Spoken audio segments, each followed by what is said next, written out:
Olá pessoal, seja muito bem-vindo ao Parlamento. Eu sou seu anfitrião, Lucas Martini, e o assunto hoje é Enola Holmes.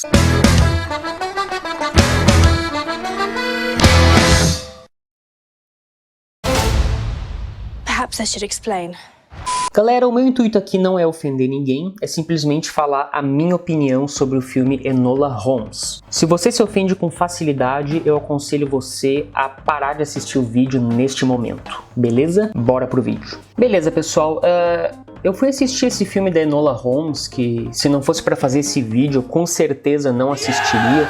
E eu tava esperando um filme ruim, eu tava esperando um filme patético, eu tava esperando um filme ridículo. Mas eu confesso que esse filme superou todas as minhas expectativas. Ele é ainda pior do que eu pensava. E por que ele é tão ruim? Bem, a maior parte se deve à tremenda falta de respeito ao legado de Arthur Conan Doyle, criador do Sherlock Holmes, que com certeza teria vergonha desse filme. Bom, o filme começa com a nossa querida Enola Holmes. Aparece ela começando a própria empresa dela, o que já é ridículo, porque a primeira mulher a começar a própria empresa foi a americana Sarah Breedlove, mais conhecida como Madame C.J. Walker, e ela abriu a própria empresa dela em 1911, 13 anos depois do que aparece no filme. Ou seja, tanto a história mundial quanto a biologia, como nós vamos ver daqui a pouco, são totalmente ignoradas pelos produtores e pelo diretor desse filme. Aliás, isso me lembra o seguinte fato: a Millie Bobby Brown, que faz o papel aqui da Enola,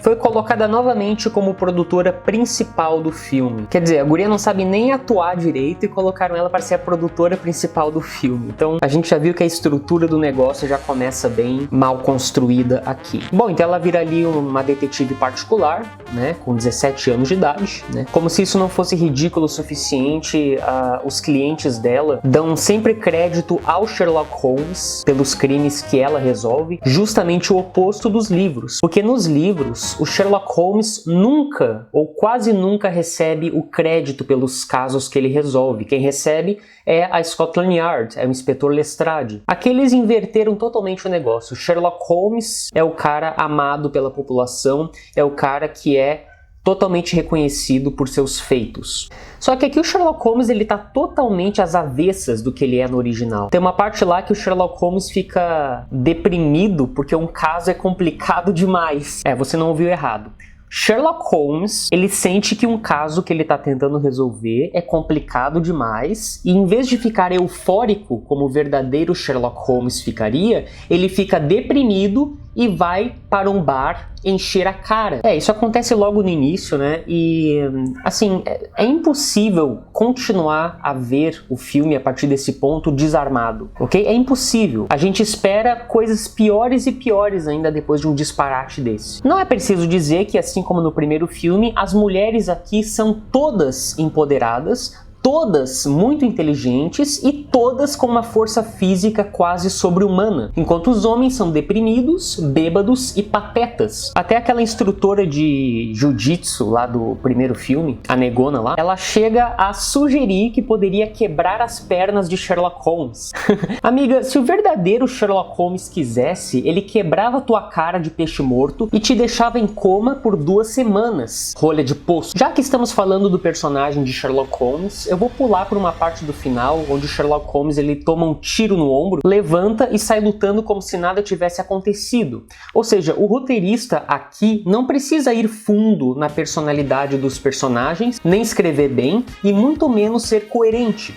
Tudo que ele precisa fazer é se autoafirmar como virtuoso, deixando desnaturalmente claro que é contra o machismo e racismo, mesmo que isso signifique adulterar completamente a obra de Conan Doyle até ela ficar irreconhecível.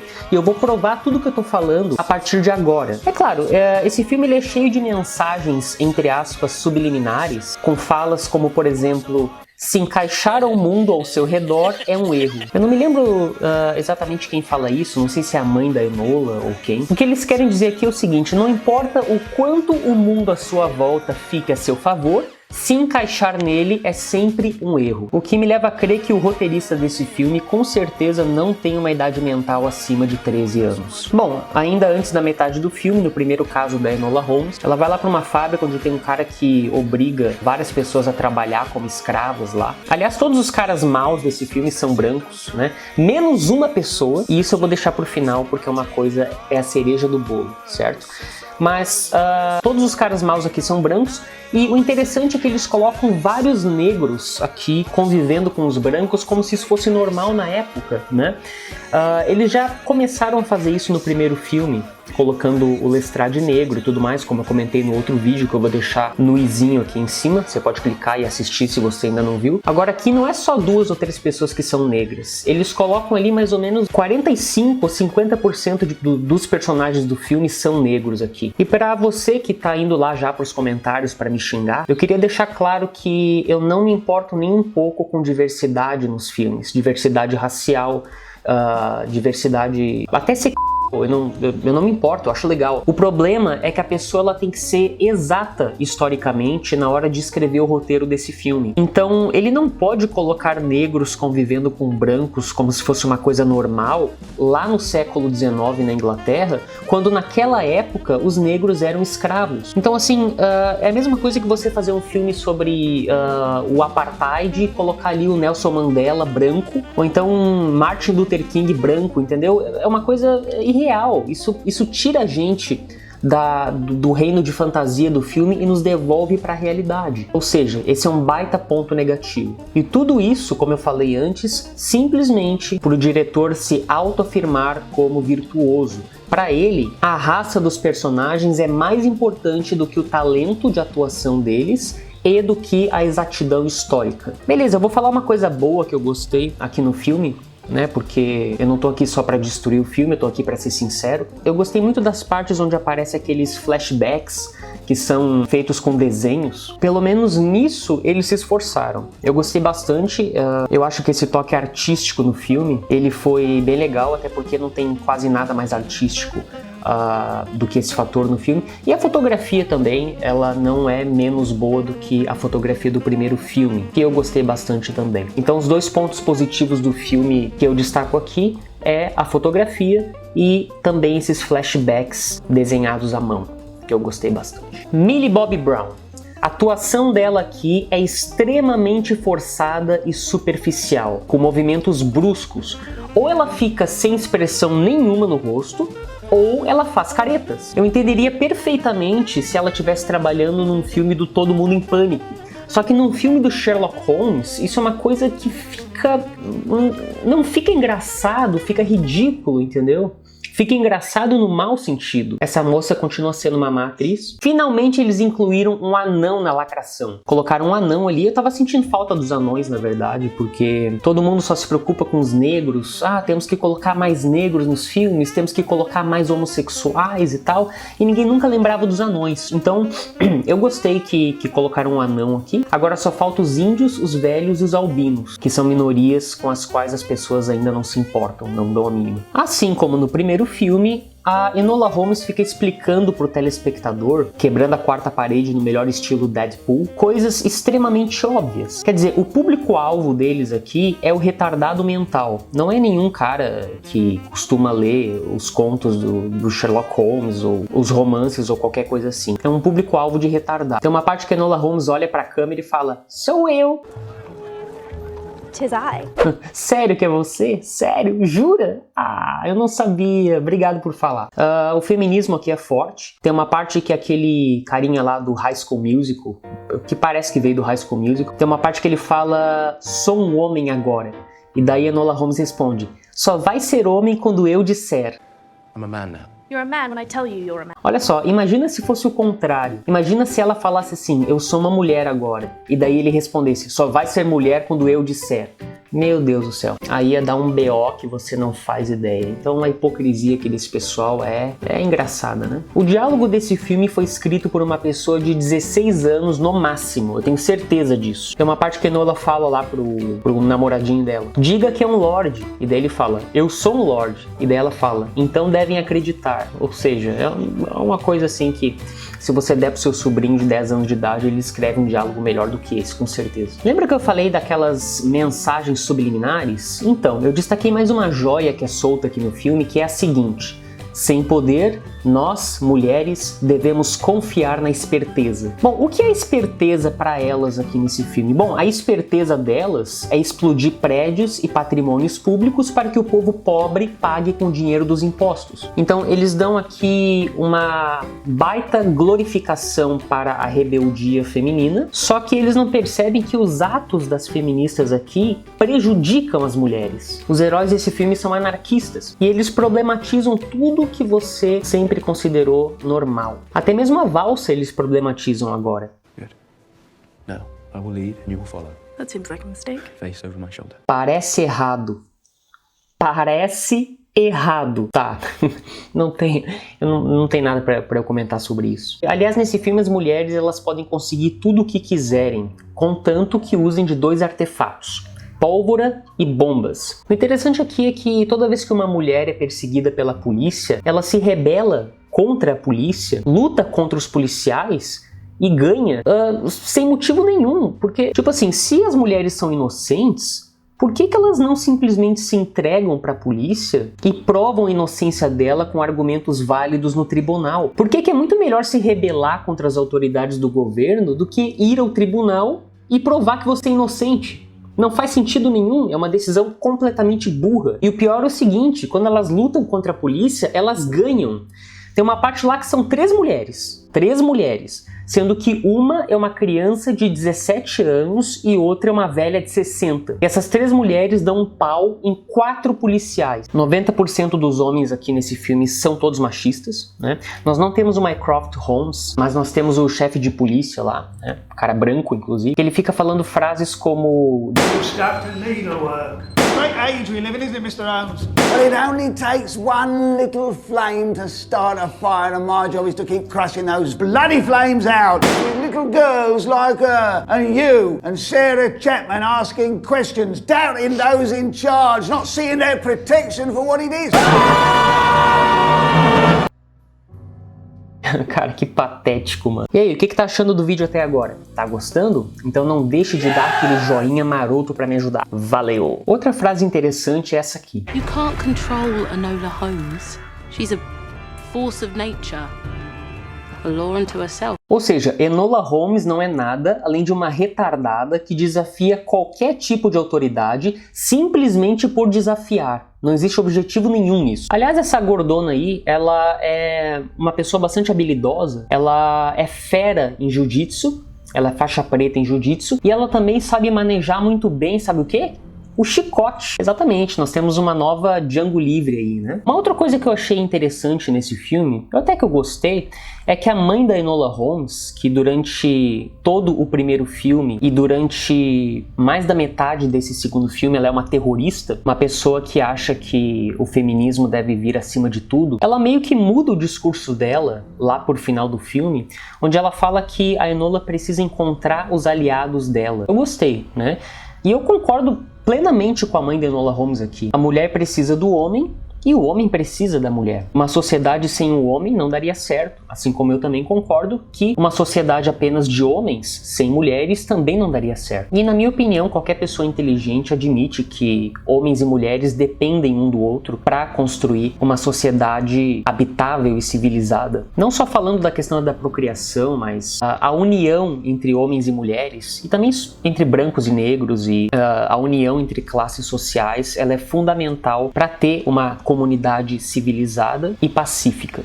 Sobre os personagens aqui, bom, nós não nos importamos nem um pouco com os personagens, ao contrário, a gente torce para que eles morram, porque eles são tão vazios e tão sem profundidade que quem tem mais de 2 neurônios simplesmente não consegue sentir empatia por nenhum personagem daqui. Eu achei muito engraçado também a cena em que a Enola Holmes descobre que Cicely e Sarah são a mesma pessoa, porque me lembrou muito aquela cena do Ace Ventura, sabe? Sarah is Cicely. Cicely is Sarah! Einhorn is Finkel. Finkel is Einhorn! Heavy boot scuffs. and scratch marks from a cane which has a metal ferrule. Grail. Tem marcas de bengala no chão. E Grail usa bengala? Logo, o assassino é o Grail. Brilhante, Sherlock! O primeiro filme já foi bastante lacrador, né? Eu queria deixar claro que eu não gosto desse termo. Eu não gosto de usar o termo lacrador, mas é o que é, tá? Infelizmente não tem nenhum outro termo que eu possa usar para substituir esse. E o interessante aqui é que tá tudo ao contrário, né? Porque a menininha mimada de 17 anos age como um homem e o homem adulto, maior de idade, age como uma menininha. Nesse caso aqui, o namoradinho dela do High School Musical. Então tá tudo ao contrário, mano. Eles querem distorcer a natureza da forma mais bizarra possível. E se você falar um pio contra, você é racista, homofóbico, transfóbico, sei lá o que fóbico. Teve alguns pontos de satisfação aqui pra mim, como por exemplo, quando a Enola tava apanhando do Grail no final. Eu confesso que eu tava torcendo pra ela apanhar mais, né? Não por ela ser mulher, claro, mas por ser uma pessoa chata e mimada que acha que o mundo deve alguma coisa pra ela. O que eu achei bastante engraçado também em uma das cenas de luta é que o condezinho lá do High School Musical, né? Ele é surrado por um policial por 10 minutos sem parar. Aí o Conde derruba ele com um soco.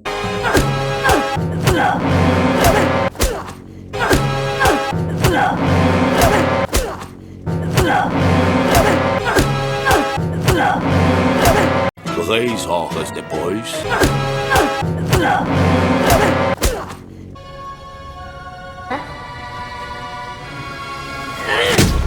Falando do Jim Carrey de novo, isso parece uma cena do Máscara.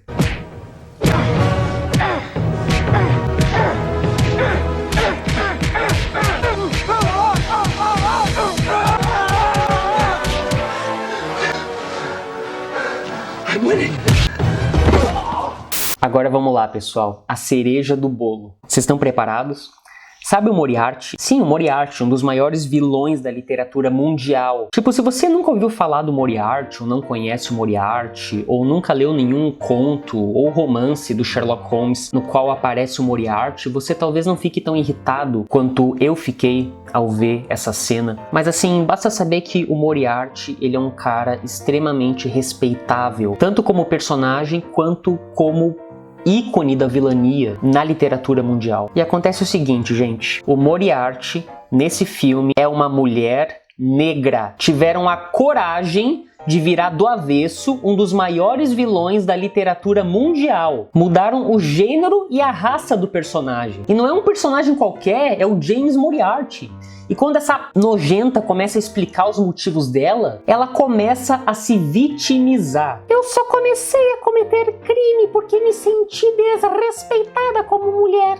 Porque nunca consegui abrir minha própria empresa. Porque o mundo é machista. Cara, Moriarty nunca se vitimizaria desse jeito. Mano, não tem nem o que falar, cara. Eu sempre fui tratada como uma empregada comum.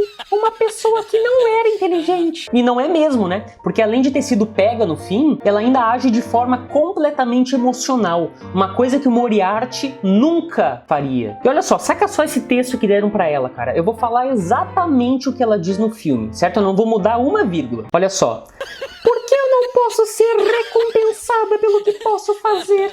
Qual é o meu lugar nesta sociedade? Eu sou uma mulher. Não posso me associar a clubes. Não posso ter ações. Não posso progredir como eles. Ah, cala essa boca!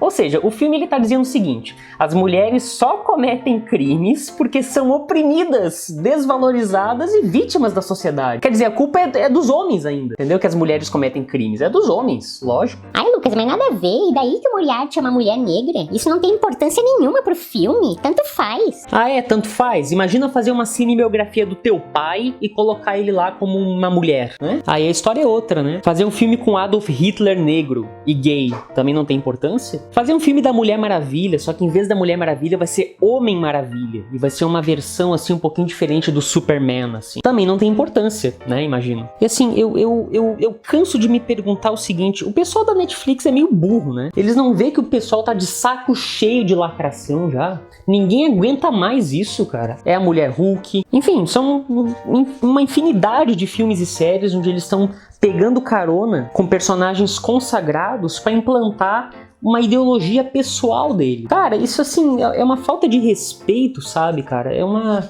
É ridículo, entendeu? É como pegar um personagem que é famoso por ser um gay e fazer ele hétero. Tu acaba com a magia, entendeu? Aqui é a mesma coisa. E se for mudar os personagens, pelo menos não façam uma coisa forçada como aqui. É uma coisa muito descarada, mano. Arthur Conan Doyle teria vergonha desse filme. Teria vergonha desse filme. Tanto que a família dele processou a Netflix pelo primeiro filme de Enola Holmes. Esse pessoal não descansa até jogar o nome do Sherlock Holmes na lama. Aliás, eu ouvi falar até que esse filme da Enola Holmes iria trazer um Sherlock Holmes gay, mas acho que eles não ousaram ir tão longe. Mas não duvido que na parte 3 vai ter o Sherlock gay nesse filme. Bom, no final, de volta àquela fábrica lá das mulheres escravas, nós temos aquele discursinho da guria lá, que sobe em cima da mesa e começa a falar pelas mulheres, com uma autoridade digna de uma boa feminista, só faltou mostrar os peitos. E o problema aqui não é nem ter feministas no filme, o problema é glamourizar isso. Aí logo depois do discurso, todas as mulheres começam a bater os pés, né, igual aquela cena do Planeta dos Macacos, e depois elas vão embora. Se fosse na vida real, elas mostrariam os peitos. Então já tá errado isso aí. Aliás, uma vez eu perguntei para uma feminista o motivo das mulheres mostrarem os peitos nos protestos. Tipo, isso não alimenta ainda mais o machismo? No que mostrar os peitos vai ajudar exatamente, né? Se alguém souber, responde aí nos comentários, por favor. Daí a mulher só me respondeu o seguinte: você não entende porque você é homem. Deve ser isso mesmo, porque eu realmente não entendo o motivo disso. No finalzinho lá, nós vemos que a Enola Holmes, ela continua com a empresa dela, né? A empresa independente lá dela.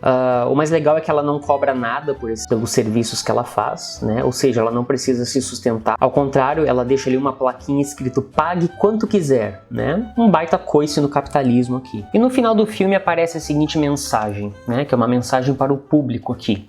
Basta uma faísca para começar um incêndio. Eu não sei aqui se ele quis dizer começar um incêndio literalmente ou não, porque é o que as feministas mais fazem aqui nesse filme, colocar fogo nas coisas. Mas é isso aí, mulheres, se rebelem, abandonem a paz e comecem um incêndio, uma guerra. Essa é a solução pra tudo. Ah, já tava me esquecendo, sabe o Watson? Então, o Watson ele aparece no finalzinho desse filme, olha só ele aqui, ó. Massa, né? Eu não tenho certeza se eles realmente pesquisaram antes de escrever o roteiro desse filme, mas eles com certeza devem saber que o primeiro médico negro britânico só foi aparecer 10 anos depois, em 1897. Então é isso, pessoal. Se você gostou do vídeo, deixa o seu like aqui, compartilhe com pelo menos um amigo. Lembrando que o que eu disse aqui não é de forma alguma verdade absoluta, e sim a minha opinião. Coloque a sua opinião também aqui nos comentários. E eu vou deixar aqui para vocês, inclusive, o link de compra do meu livro, a novela policial O Pai de Marilyn Monroe. Se você gosta de literatura de mistério ou da Marilyn Monroe, eu tenho certeza que você vai gostar do livro. Obrigado por assistir o vídeo até aqui e eu vejo vocês no próximo vídeo. Valeu, é nóis!